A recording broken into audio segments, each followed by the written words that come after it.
नमस्कार। एक बड़े खुलासे के साथ मैं हूं डॉक्टर प्रसून। क्या पाकिस्तान में तख्ता पलट होने वाला है? कौन शहबाज शरीफ की पीठ में छुरा भोंकने वाला है?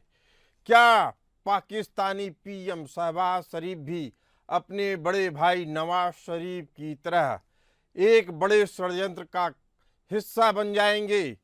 पाकिस्तान में तख्ता पलट की गई थ्योरी में चर्चा है कि अब अगला नंबर पाकिस्तानी पीएम शहबाज शरीफ का है। पाकिस्तान में तख्ता पलट को लेकर कई थ्योरीज हवा में घूम रही हैं, अलग अलग एंगल हैं, लेकिन एक्सपर्ट अब भी मान रहे हैं कि पाकिस्तान में आज नहीं तो कल तख्ता पलट जरूर होगा। भारतीय खुफिया एजेंसियों ने पहलगाम अटैक में आतंकियों के साथ पाकिस्तानी सेना के सहयोग के षड्यंत्र को डिकोड कर लिया है। 22 अप्रैल 2025 को जम्मू कश्मीर में हुए जघन्य आतंकी हमले की जांच बहुत तेजी से पाकिस्तान तक पहुंच चुकी है। यानी जांच की आंच अब पाकिस्तान तक पहुंच चुकी है। सारे सबूत इसी ओर इशारा कर रहे हैं। पाकिस्तानी खुफिया एजेंसी आईएसआई की शह से बने लॉन्चपैड से आतंकियों के घुसपैठ के डिजिटल सुराग मिले हैं। बड़ी खबर है। लाहौर के जौहर टाउन में बैठकर पाकिस्तानी सेना में काम कर चुका आतंकी मूसा सेना की शह पर और आईएसआई की शह पर आतंक की साजिश रचा। आतंकियों के लिए अफगानिस्तान से M16 कार्बाइन राइफल्स ब्लैक में खरीदी गई। कड़ी से कड़ी जोड़ने पर साफ है कि पहलगाम हमले की स्क्रिप्ट पाकिस्तानी सेना के हेडक्वार्टर रावलपिंडी में लिखी गई थी, लेकिन पाकिस्तान की सियासत इस हमले से पहले ही हिल गई, क्योंकि सेना ने शहबाज शरीफ सरकार की रुखसती के लिए एक और संभावित तख्ता पलट का प्लॉट तैयार कर लिया था। लेकिन पहलगाम अटैक के बाद भारत के कड़े रुख ने पाकिस्तानी आर्मी चीफ की साजिश को थोड़े समय के लिए ठंडे बस्ते में डालने के लिए मजबूर कर दिया। जी हां, तख्ता पलट का खेल पाकिस्तानी आर्मी चीफ असीम मुनीर ने जाफर एक्सप्रेस कांड यानी मार्च 2025 के बाद से ही शुरू कर दिया। जाफर एक्सप्रेस कांड का आपको बता दें कि यह मार्च 2025 में घटना हुई, जिसमें बीएलए यानी बलूचिस्तान लिबरेशन आर्मी के जवानों ने सैकड़ों पाकिस्तानी नागरिकों की हत्या कर दी, जिसमें ज़्यादातर पाकिस्तानी सेना में कार्यरत फौजी थे। जाफर एक्सप्रेस घटना के बाद से मुनीर ने सत्ता पर अपनी कमजोर होती पकड़ को मजबूत करना शुरू कर दिया। मुनीर को एहसास था कि पाकिस्तान में हो रहे आतंकी हमलों ने सेना का सत्ता में बने रहने का नैतिक अधिकार धीरे धीरे खत्म कर दिया है। षड्यंत्र और उसके जवाबों की खोज होती है 11 मार्च 2025 के दिन से। पाकिस्तान के क्वेटा से पेशावर जा रही जाफर एक्सप्रेस को बलोच विद्रोहियों ने हाईजैक कर लिया। 30 से ज्यादा मुसाफिर मारे गए। ये आंकड़ा पाकिस्तानी आर्मी का है, जबकि असल में यह आंकड़ा सैकड़ों में था। आर्मी ने जवाब तो दिया, लेकिन कहा कि केवल 30 मुसाफिर मारे गए। पाकिस्तानी सेना ने कहा कि 33 आतंकियों को मार गिराया हमने और बचे हुए यात्रियों को छुड़ाने का दावा भी किया। लेकिन असली सवाल यह नहीं है कि ट्रेन कैसे छूटी और कितने लोग मारे गए। असली सवाल यही है कि यह हादसा रोका क्यों नहीं गया। इस हमले के बाद नेशनल सिक्योरिटी कमेटी की बैठक बुलाई गई। पाकिस्तानी प्रधानमंत्री शहबाज शरीफ ने मजबूत कार्रवाई की अपील की, लेकिन सारा फोकस एक ही आदमी पर टिक गया।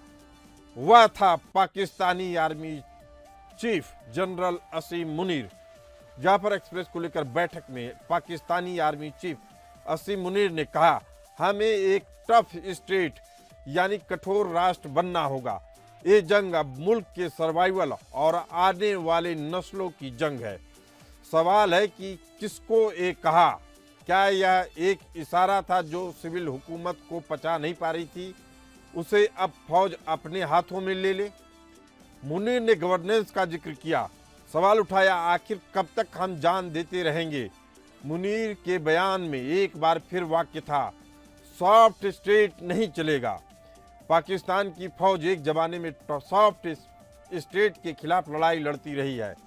लेकिन जब ये बयान एक ऐसे वक्त में आता है जब बलूचिस्तान में विद्रोह उठा हुआ है, तहरीके तालिबान पाकिस्तान में फिर से सिर उठा रहा है, सिंध और खैबर पख्तूनवा में भी कंट्रोल था ही नहीं, तो क्या यह एक रूटीन कमेंट था या फिर आर्मी चीफ के जहन में कोई और स्क्रिप्ट चल रही थी? बावजूद इसके आर्मी चीफ की सत्ता पर पकड़ कमजोर होती रही। मुनीर को फिर समझ में आया कि एक आतंकी षड्यंत्र का हिस्सा बनना पड़ेगा और एक आतंकी षड्यंत्र रचना पड़ेगा। आसिम मुनीर ने ठान लिया था कि सेना और सत्ता पर पकड़ बनाने के लिए वह आतंकियों का साथ लेंगे, जिसका ऐलान उन्होंने खुले मंच पर भी किया। 17 अप्रैल ओवरसीज पाकिस्तानी कन्वेंशन में पाकिस्तानी आर्मी चीफ आसिम मुनीर ने भाषण दिया। दर्शकों में पाकिस्तानी पीएम शहबाज शरीफ और उनके मंत्री भी मौजूद थे। मुनीर ने वहां 2 नेशन थ्योरी का दोबारा जिक्र किया। पाकिस्तानी जनरल आसिम मुनीर ने कहा कि हिंदू और मुसलमान हर चीज में अलग हैं, धर्म अलग है, रस्में अलग हैं, तहजीब अलग है, सोच अलग है, मंशा अलग है। मुनीर ने पाकिस्तानियों से अपील की कि वे अपने बच्चों को यह बात याद दिलाएं ताकि पाकिस्तान के बनने की कहानी वे कभी नहीं भूले। असल में पाकिस्तानियों को इस्लामिक सिस्टम देने का वादा करने वाले मुनीर पूर्व पाकिस्तानी तानाशाह जियाउल हक के तख्ता पलट वाली साजिश को कॉपी कर रहे थे। जनरल जियाउल हक ने जब भुट्टो का तख्ता पलट किया, तख्ता पलट करने के बाद जियाउल हक ने पाकिस्तान की जनता से रूबरू हुए और 14 मिनट का भाषण दिया। जियाउल हक ने अपने भाषण में कहा कि मिस्टर भुट्टो की हुकूमत खत्म हो चुकी है, सारे मुल्क में मार्शल लॉ वापस लगा दिया गया है। मैंने जो किया लोकतंत्र की हिफाजत और मुल्क की भलाई के लिए किया। मेरी कोई राजनीतिक महत्वाकांक्षा नहीं है। 3 महीने बाद मैं चीफ मार्शल लॉ एडमिनिस्ट्रेटर का अपना ये पद छोड़ दूंगा, जनता के हाथों में चुने गए जनप्रतिनिधियों को सत्ता सौंप दूंगा। पाकिस्तान इस्लाम के नाम पर बना था, अगर इसे टिकना है तो आगे बढ़ना है तो इसे इस्लाम के साथ ही रहना होगा। इसीलिए मेरा मानना है कि मुल्क में एक इस्लामिक सिस्टम होना चाहिए, हर चीज इस्लामिक तौर तरीके से होनी चाहिए। आतंकी अटैक से मुनीर जिस राजनीतिक लाभ की संभावना को तलाश रहे थे, असल में जियाउल हक वाले पैटर्न को उन्होंने फॉलो किया, लेकिन मोदी सरकार के कड़े रुख से उनके मंसूबों पर पानी फिर गया। पाकिस्तानी आर्मी चीफ आसिम मुनीर जानते हैं कि मौजूदा हालत में वे भारत से जंग मोल लेने की हालत में नहीं है, इसीलिए तख्ता पलट अभी उचित नहीं होगा। पहलगाम अटैक कराकर जनरल आसिम मुनीर पहलगाम अटैक के बहाने पाकिस्तानी जनता को अपने पक्ष में करने का माहौल बना रहे हैं, ताकि एक दुश्मन मुल्क को कोसने और सिविल सरकार को असफल साबित करने का मौका मिले। अटैक तक का सब प्लानिंग के मुताबिक था, लेकिन भारत का रिएक्शन ऐसा रहा जो सारे खेल को खराब कर दिया। 22 अप्रैल को पहलगाम हमले का स्वाभाविक इल्जाम पाकिस्तान पर लगना था और लगा भी, यह सही भी था। इसके बाद सरहद पार से मिले जुले स्वर सुनाई देने लगे। राजनीतिक सत्ता ने आर्मी का साथ छोड़ दिया। वह पूरे प्रकरण पे कुछ दिनों तक चुप्पी साधे रही। भारत की तीखी टिप्पणी के बाद प्रधानमंत्री शहबाज शरीफ वह पहले शख्स थे जिन्होंने पहलगाम हमले की निष्पक्ष जांच की मांग की, जिससे पाकिस्तानी सेना बैकफुट पर आ गई। साफ था पाकिस्तानी सेना ही पहलगाम हमले के पीछे थी। अब उसी की जांच होगी तो वह उसका बैकफुट पे आना लाजमी था। वहीं 29 अप्रैल 2025 को पाकिस्तानी की सेना के प्रवक्ता अहमद शरीफ चौधरी ने भारत के बारे में बेतुके आरोप लगाए, सबूत की मांग की, लेकिन निष्पक्ष जांच वाली मांग से मुकर गए। सेना को कवर करने वाले पाकिस्तानी पत्रकार मानते हैं कि पाकिस्तानी सेना कश्मीर में भाड़े के आतंकियों से हमले कराकर सत्ता में अपनी सीधी पकड़ बनाए रखना चाहती थी। सूत्रों की माने तो अमेरिका के भारी दबाव में खुफिया एजेंसी ISI के chief lieutenant general Mohammad Asim Malik को वहां का राष्ट्रीय सुरक्षा सलाहकार का अतिरिक्त प्रभार सौंप दिया गया, जिन्हें पाकिस्तान के अगले आर्मी चीफ के तौर पर देखा जा रहा है, क्योंकि आसिम मुनीर का रिटायरमेंट नवंबर 2025 में है। अमेरिका का यह दबाव पाकिस्तानी आर्मी चीफ असीम मुनीर को कमजोर करके लोकतांत्रिक सत्ता को बनाए रखने के लिए था। इससे भन्नाए असीम मुनीर ने अभी तक हथियार नहीं डाले हैं। सरकार में धीरे धीरे घुसती पाकिस्तानी की सेना अब कभी भी शहबाज शरीफ का तख्ता पलट सकती है। इसी मुद्दे पर चर्चा करने के लिए हमारे साथ मौजूद हैं संजीव श्रीवास्तव, विदेशी मामलों के जानकार, और ग्रुप कैप्टन वीएन झा, रक्षा विशेषज्ञ। आप दोनों मेहमानों का बहुत बहुत स्वागत है। झा जी, पाकिस्तान में विद्रोह हो, तख्ता पलट हो या चुनाव में धांधली, आईएसआईएस ही करता धरता होती है। अब जब आसिम मलिक को एनएसए और आईएसआई चीफ दोनों बना दिया गया है, तो सत्ता की चाबी किसके पास है? एनएसए आसिम मलिक के पास या पाकिस्तानी आर्मी चीफ असीम मुनीर के पास?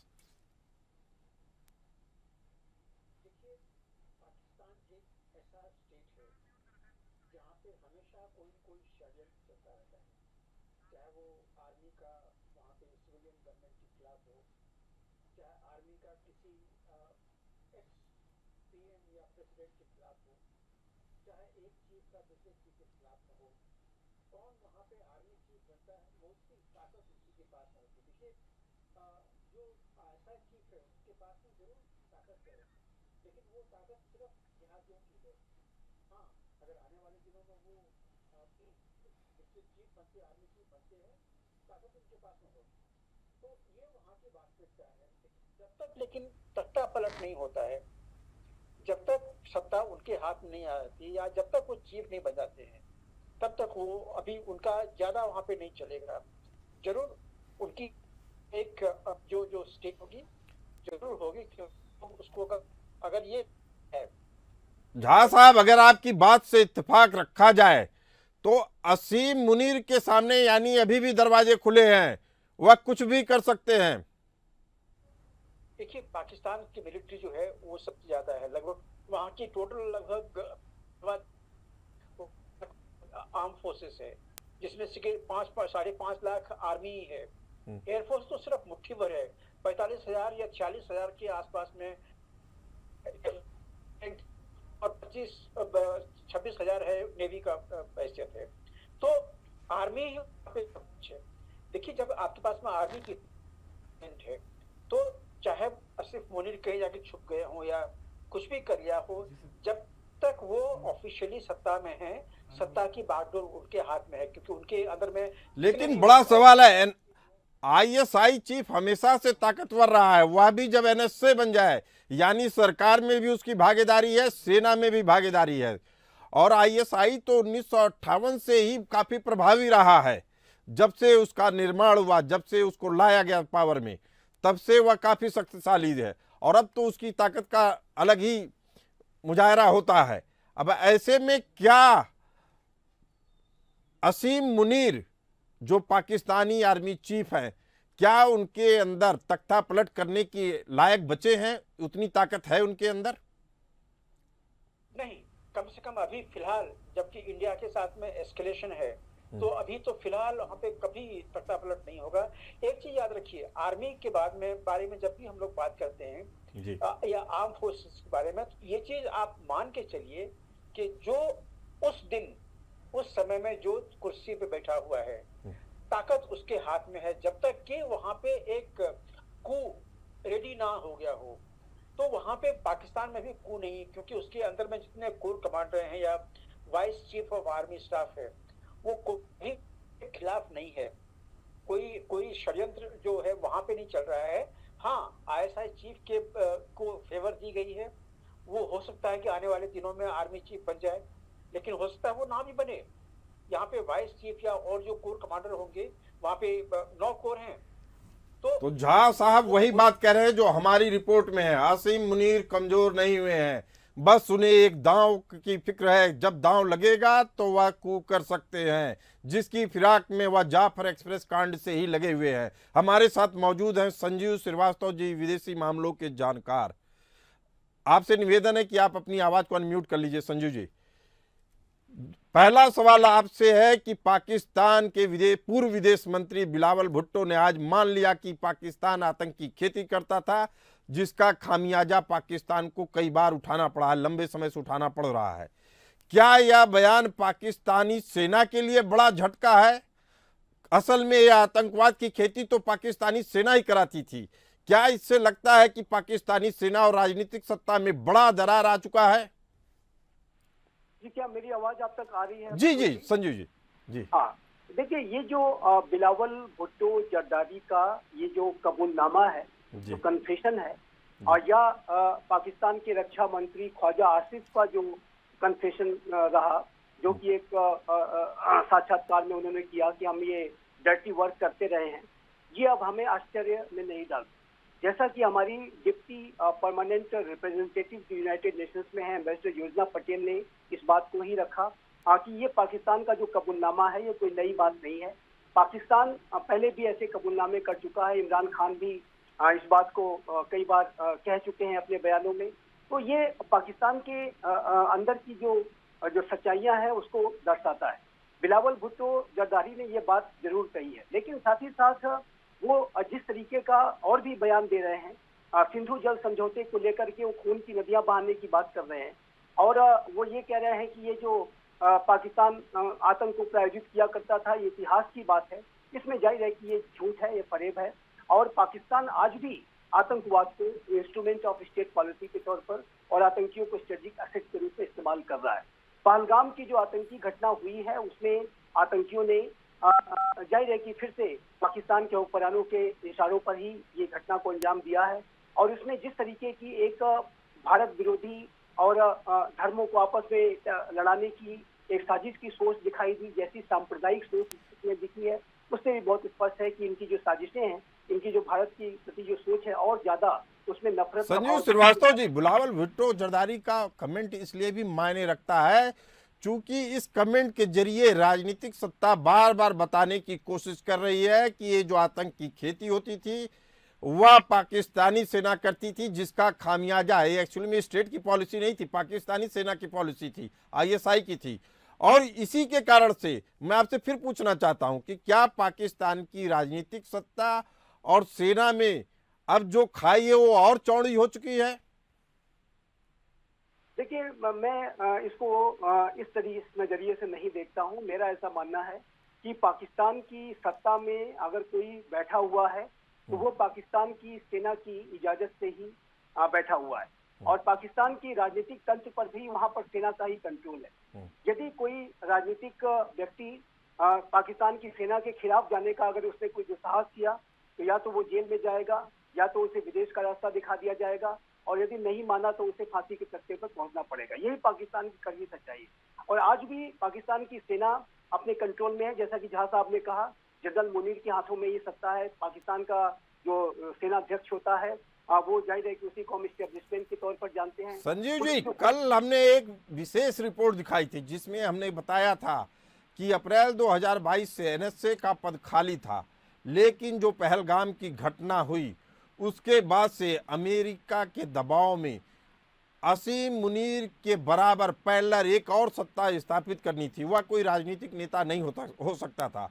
इसीलिए आसिम मलिक को एनएसए बनाया गया जो आईएसआई के चीफ हैं, और दोनों पद एक साथ हो गया। ऐसा पहली बार हुआ है। और आसिम मलिक को अख्तर अब्दुल रहमान खान के बराबर का, जो जियाउल हक के समय में सुरक्षा सलाहकार थे और डीजी आईएसआई भी थे, बताया जा रहा है उसके बाद से दूसरा सबसे शक्तिशाली व्यक्ति बन गए हैं। पाकिस्तान को बचाने के लिए 9 मई 2023 में एक नागरिक तख्ता पलट हुआ, वैसे ही कोशिश शहबाज शरीफ के लिए अगर कोई रच रहा था तो असीम मुनीर रच रहे थे। इसीलिए उन्होंने खुल के बोला भी था कि कश्मीर में हम अपनी लड़ाई बंद नहीं करेंगे। उसी का दुष्परिणाम हुआ कि कुछ हमले हो गए, जिसके बाद से असीम मुनीर बैकफुट पे हैं। अब बताया जा रहा है कि जो असीम मुनीर की साजिश थी, षड्यंत्र था, तख्ता पलट की कोशिश थी, उसमें उनके पास दो विकल्प थे। एक तो वह अली अमीन गंदापुर को सीधे, जो बख्तावर नॉर्थ ईस्ट के उधर के मुख्यमंत्री थे और पाकिस्तानी इमरान खान की पार्टी पीटीआई के समर्थक और वहाँ के मुख्यमंत्री थे अली अमीन गंडापुर, उनको कुछ दिनों के लिए गायब कर दिया गया। बाद में जब वह प्रकट होते हैं वापस, तो वह पाकिस्तानी सेना के समर्थक बन के उभरते हैं और उनके बारे में आरोप लगाया गया कि पाकिस्तानी सेना एक स्यूडो पीएम बनाना चाहती है, जिसके तौर पे उनको बैठा देगी सीएम पे अगर असीम मुनीर तानाशाह नहीं बन पाए, जियाउल हक की तर्ज पे कब्जा नहीं कर पाए। ऐसे में क्या पाकिस्तान में तख्ता पलट की अभी भी संभावनाएं दिखती हैं आपको संजू जी? देखिए, पाकिस्तान की जो सेना है वो आज भी सबसे अधिक शक्तिशाली है और सेना का जो शासन है वो परोक्ष रूप से वहां पर चल रहा है। आप जानते हैं कि पाकिस्तान के अब तक के इतिहास में सेना ने आधे समय तक सीधा सीधा शासन किया है और लगभग आधे समय से वो परोक्ष रूप से पर्दे के पीछे से शासन किया है। वहाँ की जमहूरियत है, दिखावे की जमहूरियत। और ऐसे में पहलगाम आतंकी हमले के बाद जिस तरीके का भय और जो आतंक जो इन आतंकी आकाओं के अंदर ही अब दिख रहा है, भारत की जाहिर है कि एक आतंकवाद विरोधी कार्रवाई से बेहद घबराए लेकिन हुए हैं। राजनीतिक सत्ता भी संजीव जी हमेशा सिर उठाती है, भले से वह सफल न रही हो। इसीलिए शहबाज शरीफ को हटाने के कयास लग रहे हैं। वहां के गलियारे में, राजनीतिक गलियारे में एक खबर आम हो चुकी है। इसीलिए पाकिस्तान के खैबर पख्तूनख्वा सूबे के मुख्यमंत्री अली अमीन गंडापुर का नाम बार बार सामने आ रहा है और कहा जा रहा है कि अगर असीम मुनीर खुद सत्ता में नहीं काबिज हो पाए तो इसी अमीन अली गंडापुर को मुख्यमंत्री की जगह प्रधानमंत्री बनाया जा सकता है। जी देखिए, ये जो संभावनाएं हैं इसको रूल आउट नहीं कर सकते आप। ये जो रिपोर्ट्स बता रहे हैं ऐसी संभावनाएं हो सकती है, लेकिन मैं अगर भारत के द्वारा जाहिर है कि एक बड़ा रिस्पांस किया जाना है और इसके बाद यदि पाकिस्तान ने भारत के ऊपर किसी तरीके की और कार्रवाई की तो ऐसे में कोई लिमिटेड वॉर शुरू हो सकता है और किसी लिमिटेड वॉर की स्थिति में पाकिस्तान की सेना सीधे सीधे वहां पर अपना शासन शुरू कर सकती है और तख्ता पलट हो सकता है। ऐसी संभावनाओं को हम इनकार नहीं कर सकते। हैं। हमारे साथ मौजूद हैं वीएन झा साहब। झा साहब, ऑपरेशन मिडनाइट जयकाल यह वही ऑपरेशन था जिसके जरिए तत्कालीन पाकिस्तानी प्रधानमंत्री बेनजीर भुट्टो को हटाने की कोशिशें रची गई। उसमें राष्ट्रपति शामिल थे तत्कालीन पाकिस्तान के, उसमें आईएसआई शामिल थी, उसमें सेना शामिल थी। और जब बेनजीर भुट्टो ने इसकी जांच करवाई आईबी से, इंटेलिजेंस ब्यूरो से, तो सारी सच्चाई खुल के सामने आ गई। उसके बावजूद पाकिस्तानी राष्ट्रपति ने बेनजीर भुट्टो को बर्खास्त कर दिया। ऐसे ही एक मेहरान गेट कांड हुआ जिसमें बेनजीर भुट्टो को दोबारा सत्ता में आने से रोकने के लिए विपक्षी नई पार्टी बनाई गई। आनन फानन में अरबों रुपए पैसा दिया गया विपक्षी पार्टी के नेताओं को, जिसके बाद से नवाज शरीफ की सरकार बनी। इससे तो साफ है कि जो भी कुछ होगा आईएसआई के जरिए होगा, लेकिन पाकिस्तानी सेना भी बड़ा रसूख रखती है। इसीलिए एक बड़ा सवाल है कि अब अगर तख्ता पलट भी होता है तो सत्ता किसके हाथ में होगी, आसिम मलिक के या आसिम मुनीर के? देखिए, वहाँ की जो सत्ता का गलियारा वहाँ पे है, इसमें कोई दो राय नहीं है कि वो आईएसआई के मार्फत जाती है। लेकिन आईएसआई का जो होल्ड है वो एब्सोल्यूट होल्ड किसी पे नहीं है, ना तो जिहादियों पे है और ना ही आर्मी के ऊपर में है। आर्मी के ऊपर तो बिल्कुल नहीं कह सकते आप, क्योंकि वहाँ पे आर्मी चीफ हैं और उनके पास जो अलग अलग जिहादी संगठन हैं, यहाँ भी काफी अंतर विरोध है। आप कभी भी वहाँ के आईएसआई चीफ को इस पोजीशन में नहीं देखिएगा कि वो कंप्लीट होल्ड में है। ये फजलुर रहमान जैसे जो लोग पिछले वाले सत्ता में थे, वो तो एक्चुअली मतलब एक जिहादी संगठन से आते हैं वो, लेकिन वो सत्ता के गलियारे में थे। तो ऐसे वहाँ पे बहुत सारे लोग हैं, क्योंकि ये लोग जितने जिहादी मानसिकता वाले हैं, जिनका टेरर से लिंक है, ये इनका जो एक डीलिंग है वो अलग है, क्योंकि ये दोनों मतलब इनके पांव जो है वो दो नाव में है। कब वो नाव दूसरी तरफ चली जाएगी कि ये डूब जाएंगे ये पता नहीं है। इसीलिए आईएसआई चीफ वहाँ का जो है, हालांकि वो काफी इंपॉर्टेंट पोजीशन है पाकिस्तान में, क्योंकि उनके पास में वो उन दिनों में 43 जिहादी संगठन होते थे, आज के दिन में 60 जिहादी संगठन हैं। असीम मुनीर भी DGISI रह चुके हैं। जी हाँ, मुनीर भी रह चुके हैं और वो ये जानते हैं। लेकिन जब वो ISI से जब यहाँ पे आए हुए एज एन आर्मी चीफ, तो आज के दिन में आर्मी जो है उनको वो एक्सेप्ट किए हुए है। वो मैंने कहा ना कि जब तक आपके पास में चेयर है, जब तक आपके पास में वो ताकत है, वो पेन का चीफ ऑफ जो स्टाफ कहते हैं, तब तक आप वहां पे सुरक्षित हैं। लेकिन कब तक सुरक्षित रहिएगा ये कह नहीं सकते हैं। पाकिस्तान आर्म फोर्सेस में, खास करके आर्मी और ISI में कब इनका जो इक्वेशन है वो चेंज हो जाएगा ये हम लोग नहीं जानते हैं। कभी कम से कम हम लोग भारत में ये समझ रखते हैं कि जब तक ये इंडिया का रिस्पांस नहीं होता है उनके ऊपर में, तब तक वहां पे तख्ता पलट तो नहीं होगा। वीएन झा साहब, एक बड़ा सवाल है, तमाम राजनीतिक नेताओं को देख लिया जाए पाकिस्तान के, चाहे वह शहबाज शरीफ हो, नवाज शरीफ हो या इमरान खान, लेकिन जो मजबूती बेनजीर भुट्टो, दिवंगत हो चुकी बेनजीर भुट्टो ने दिखाया था, उन्होंने ISI चीफ, तत्कालीन ISI चीफ हामिद गुल को उनके पद से हटा दिया था। भले से उसका खामियाजा उनको भुगतना पड़ा, लेकिन वैसी मर्दानगी किसी और शासक ने क्यों नहीं अभी तक दिखा पाई?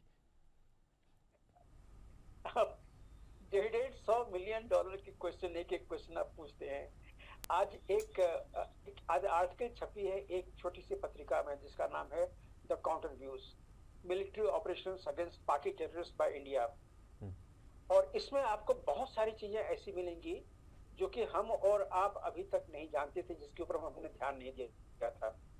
ये जो ऑपरेशन है ये सिर्फ टेररिस्ट के खिलाफ नहीं है, और इससे इंडिया या पाकिस्तान अफेक्टेड नहीं है। पाकिस्तान के हर एक एस्टैब्लिशमेंट इससे अफेक्टेड है।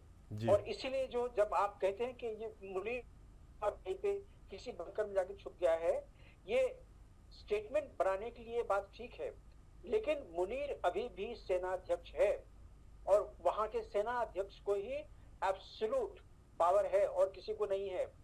क्योंकि ISI जो है वो एक स्टेप है, मतलब उस स्टेप को चढ़ के आप सेना अध्यक्ष बनते हैं यूजुअली, या फिर आप कुछ और बन जाइएगा। लेकिन अमेरिका के प्रभाव को हम नकार नहीं सकते हैं, और ये वही अमेरिका है जिसके अमेरिकी चुनाव 2010 में अमेरिकी सेनाओं के joint chief admiral Mike Muller ने यह कहकर चौंका दिया था कि ISI अमेरिकी सैनिकों के हत्यारे और अफगान मुजाहिद जलालुद्दीन हक्कानी के ग्रुप को पैसे दे रहा है। उस समय 2010 में ब्रिटिश PM डेविड कैमरून ने भी कहा था, जब आतंकवाद की बात आती है तो ISI का दोहरा चरित्र भी उजागर हो जाता है। संजीव श्रीवास्तव जी, जब ये सारे देश समझ लिए हैं कि पाकिस्तान का चरित्र दोहरा है, तो उस पर लगाम अभी तक क्यों नहीं कसी गई? देखिए, पाकिस्तान की जो सेना और ISI के बारे में मैं ये कहना चाहूंगा कि जो ISI है वो पाकिस्तान की जो सेना को कॉम्प्लीमेंट करने का कार्य करती है। जो सेना का जो एक दबदबा वहां पर पाकिस्तान में रहता है, जिसे एस्टेब्लिशमेंट के तौर पर हम जानते हैं, उसका पूरक ISI है। और ISI सेना की डिप्टी के तौर पे काम करती है। ISI का जो अपॉइंटमेंट होता है वो जाहिर है कि बहुत ही की अपॉइंटमेंट होता है। और जैसा आपने हामिद गुल की बात की, बेनजीर भुट्टो के समय की, जाहिर है कि इमरान खान को भी यही खामियाजा भुगतना पड़ा था जब उन्होंने DGISI के अपॉइंटमेंट की जो फाइल है वो अपने प्रधानमंत्री कार्यालय में कुछ दिनों के लिए रोक ली थी।